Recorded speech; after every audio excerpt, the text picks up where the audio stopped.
Growing up, Friday, Saturday, and Sunday were my favorite days of the week. It was the weekend, a time of rest, relaxation, and recovery. But where did this concept come from? As a young Christian, I was taught that the Jews rested on Saturday and that Christians rested on Sunday. But as I grew in my faith and read the Bible for myself, I began to question if what I had been taught about the Sabbath day was completely accurate. So, what is the Sabbath day? The word Sabbath, or Shabbat, is a Hebrew word which simply means to rest, cease, desist, and abstain.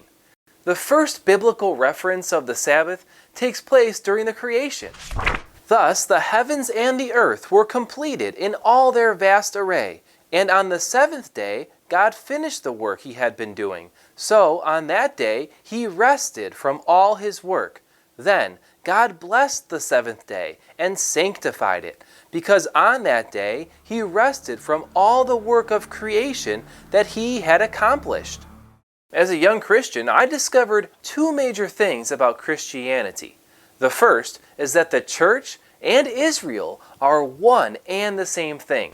The second was that because of my adoption into God's family, his laws now apply to me. For the Bible says that the Sabbath is not only for the Israelites, but also for the Gentiles who join God's family.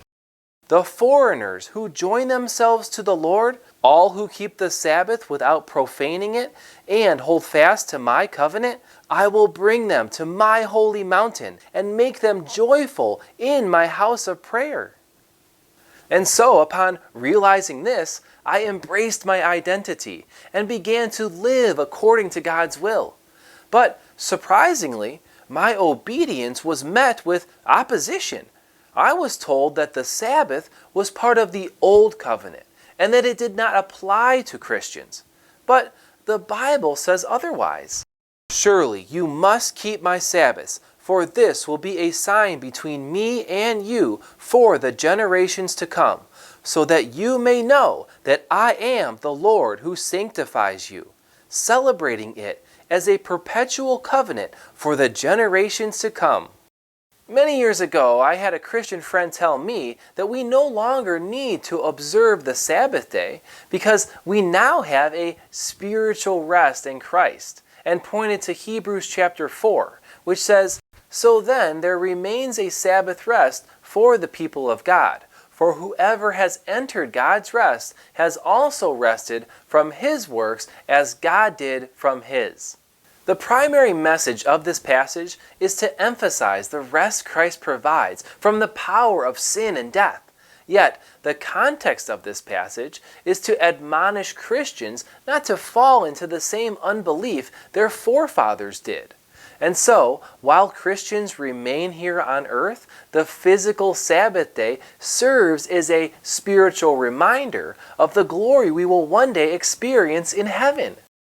Another common reason why Christians don't keep the Sabbath day holy is because they think Jesus didn't either. I must admit, I once believed that too. But if Jesus broke the fourth commandment, that would make him a sinner, which would contradict the entire Bible because Jesus was perfect and sinless. Friends, the only laws that Jesus broke were the man-made laws of the Pharisees, also called the oral law. The oral law, or what later became the Talmud or Mishnah, were rules created by man and not by God. Beginning around the time of Ezra, the Jewish rabbis arranged a new set of laws around the Torah to avoid breaking God's commandments. These so-called laws became the traditions of men that Jesus spoke against and broke. To the uneducated reader, these passages appear to say that Jesus broke God's law, when in reality, it was the man-made traditions of the Pharisees which he broke. Still, some of our brothers and sisters point to Colossians chapter 2. The context of this chapter is similar to the misunderstandings found in the Gospels, which is the distinction between God's law and man's traditions. Remember, all of these so-called laws are actually man-made traditions and are not found in the Torah. Because Paul was familiar with these Talmudic traditions of the Pharisees, he begins chapter 2 by warning the Colossians to beware lest anyone cheat you through philosophy and empty deceit, according to the tradition of men, according to the basic principles of the world, and not according to Christ. Sadly, many people believe that Paul is condemning God's law, but the context proves that he is actually condemning man's traditions. In plainer terms, Paul is telling the Christian, if someone judges you for obeying God's commandments rather than man's traditions, they are in the wrong, not you. Friends, any day of the week is a good day to gather with other believers, but regardless of whichever day you choose to do this, it does not replace or negate the fourth commandment. Remember, there is not one scripture that verifies that the Sabbath was changed. But what we do find is a record of pagan traditions that were handed down through the generations, causing sincere Christians to observe Sunday as their day of rest. In fact, biblical history confirms that Christians continued to keep the Sabbath day during the time of Christ and afterwards. But as Christianity began to spread throughout the ancient world, corruption and confusion spread along with it. It's important to understand that the Sabbath day is not entirely about worship, but about rest. For Jesus reminds us that the Sabbath was made for man, not man for the Sabbath.